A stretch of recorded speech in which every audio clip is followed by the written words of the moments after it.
शरीर से सेवा और मन से निरंतर भजन और भोगों का संपूर्ण त्याग, यही परिश्रम है। बोले बड़े परिश्रम से अध्यात्म विद्या प्राप्त की।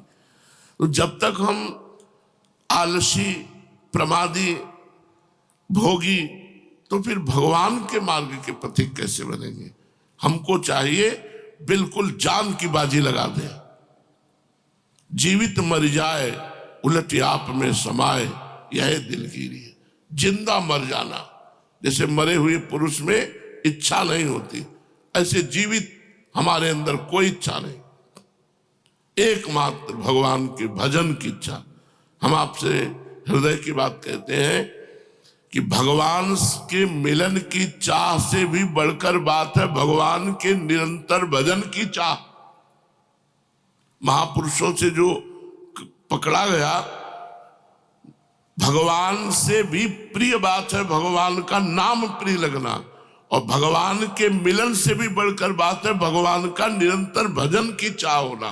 भजन, ये हम महापुरुषों की बातें बता रहे हैं। अपने को लगता है यार भगवत प्राप्ति हो जाए, झंझट खत्म हो जाए, काम क्रोध लोभ मोह मन। भगवत प्राप्ति अक्रूर जी को हुई, उसे मंतक मणि लेकर के चले गए काशी, भगवान से दूर। खास भगवत प्राप्ति तो है ही है, लेकिन अगर भजन नहीं है तो भगवत प्राप्ति का रंग नहीं आएगा। जिसको भगवत प्राप्ति हुई भजनानंदी और भजन में डूबा, भगवान की दिव्य लीला है। और भजन में डूबा, भाव देह से भगवान की दिव्य लीलाओं में, और भजन में डूबा, प्रिया प्रीतम उनके अधीन हो गए। जैसा वो चाह रहे वैसे प्रिया प्रीतम खेल रहे। तो परिश्रम शब्द आया है कि उन्होंने अध्यात्म विद्या के लिए बड़ा परिश्रम किया। आप ये सुबह से उठकर शौच, स्नान आदि क्रिया, ये सब भजन है, क्योंकि हम प्रभु के लिए कर रहे हैं। तो हमें चाहिए आलस्य और प्रमाद छू न जाए, और खान पान से थोड़ा उदासीन रहे। भजन सरस, भोजन जिसका नीरस, पक्की बात समझ लो। और जिसका भोजन सरस उसका भजन नीरस। परिश्रम शब्द है, अगर आप साधना में परिश्रम नहीं करेंगे तो प्रमाद स्थिति आपके अंदर रहेगी, शरणागत स्थिति नहीं। ध्यान रखना, एक शरणागति के बहाने प्रमाद को पुष्ट करते रहते हैं। काहू के बल भजन को, काहू के आचार, व्यास भरोसे कुंवर के, सोवत पांव पसार। ये दोहा किस कोटि का भरोसा है वह अभी नहीं। संपूर्ण रागों का त्याग होकर लाडली के चरणों की ठसक, यही तो भजन है हर समय, हर समय। तो हमें प्रमाद स्थिति नहीं धारण करनी, हमें परिश्रम करना, पसीना चुहाना है भजन में। डट कर बार बार मन हटता है, बार बार नाम जप को हृदय जलता है, हम उसे सहेंगे। काम क्रोध जला रहे, हम उसे सहेंगे।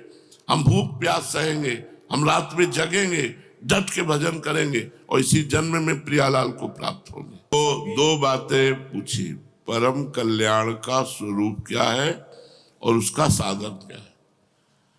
परम कल्याण मतलब भगवत प्राप्ति, उसका स्वरूप क्या है और उसका साधन क्या है।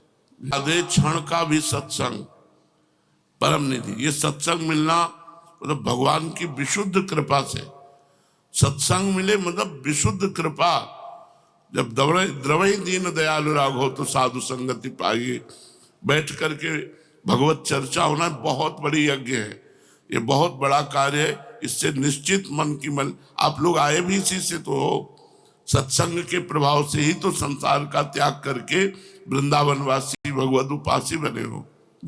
परम कल्याण क्या है? नौ योगेश्वर में जो पहले योगेश्वर बोले, नित्य निरंतर। नित्य शब्दों का सारा खेल है। नित्य निरंतर भगवान श्री हरि के चरण कमलों की उपासना। कभी हम लीला गायन कर रहे हैं, कभी सेवा कर रहे हैं, कभी नाम जप कर रहे हैं, कभी नाम कीर्तन। नित्य निरंतर केवल उन्हीं की।